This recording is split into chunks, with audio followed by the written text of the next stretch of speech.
Donald Trump held a secret Mar-a-Lago meeting over the weekend, and the details have leaked. Prepare to be disgusted and infuriated. What do you expect? Welcome to Occupied Democrats. I'm David Reddish. And happy Cinco de Mayo. I'm dressed for the occasion. Donald Trump had a wild weekend consisting of embarrassing interviews and meltdowns. So what else is new? See our other videos here on the channel for more. But punctuating his predictable public meltdowns was a secret meeting at Mar-a-Lago with a well-known white supremacist. To understand this story, you need to know a bit about the man in question, Enrique Tarrio. Tarrio started his career as a small-time criminal, trafficking in marijuana, steroids, and, of all the possibly weird contraband, diabetic test strips. He served some time in prison and worked as a police snitch. During Trump's first term, he joined up with the white supremacist group, the Proud Boys, quickly rising in the ranks and making strong associations with Roger Stone and Steve Bannon. Tarrio's profile rose considerably after his participation in election protests following, you guessed it, the 2020 election. No wonder Trump has to host secret meetings with him. Tarrio is documented to have vandalized 3 Washington, D.C. churches in the early days of January 2021 and led a street fight that culminated with 4 people getting stabbed. Police arrested him prior to the January 6th insurrection in hopes of actually preventing the attack from happening. During his trial, it was revealed that Tarrio played a key role in planning the insurrection. He was later sentenced to 22 years in prison for his action. That, of course, changed when Donald Trump returned to the White House and issued blanket pardons for all January 6th offenders. Tarrio had this to say following his release. I can't take credit for something I didn't do.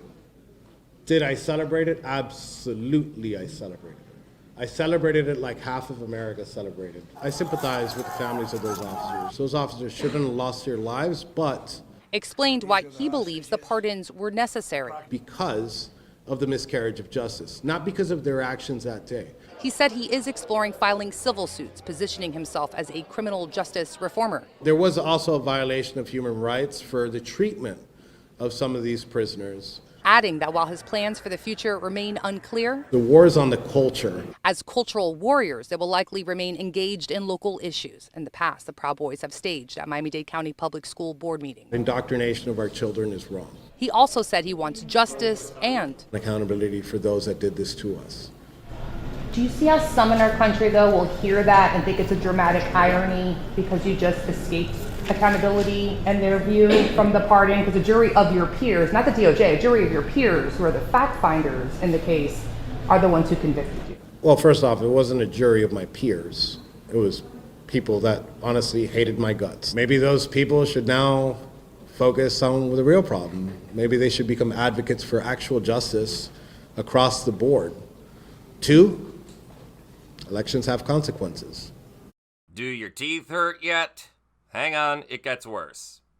The New York Times now reports that Enrique Tarrio and his mother, Zuni Duarte, stopped by Mar-a-Lago over the weekend for a special dinner.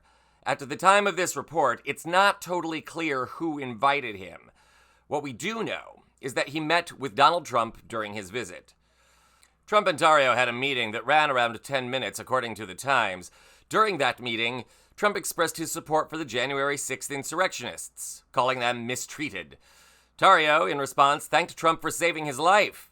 And before you say the Times is making all this up, know that Tarrio confirmed the visit in a post to social media. He wrote, quote, "He knew the hardships me and my family faced for 3 long years. He knew how many times they moved me, and he said he is working on making things right. I thanked him for giving me my life back. He replied with, 'I love you guys,' unquote." And just for the record, Tarrio received the harshest sentence of any January 6th offender. So naturally, Trump loves him. Don't act surprised.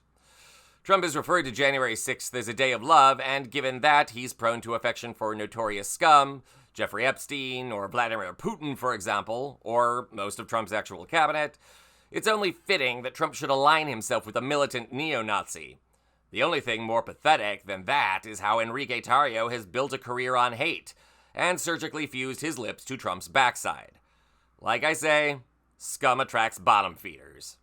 And it's impossible to look at Enrique Tarrio and think of anything else. Here's a small-time petty criminal turned police narc turned paramilitary nut. Oh, and by the way, once it came out that Tarrio had been a police informant, the Proud Boys went through a massive schism, hemorrhaging members and money over Tarrio's role with law enforcement. So you see, he's not even good at being a paramilitary nutbag. He, like Donald Trump, is a career loser. A weak and ineffectual man cosplaying like an extra from a bad 90s direct-to-video cop thriller starring Steven Seagal. And anybody who paid to rent that embarrassment wasted their money. This is the America in which we now live. A fusion of bad reality TV and B-movie stupidity. We can't change the channel fast enough. This is Occupy Democrats.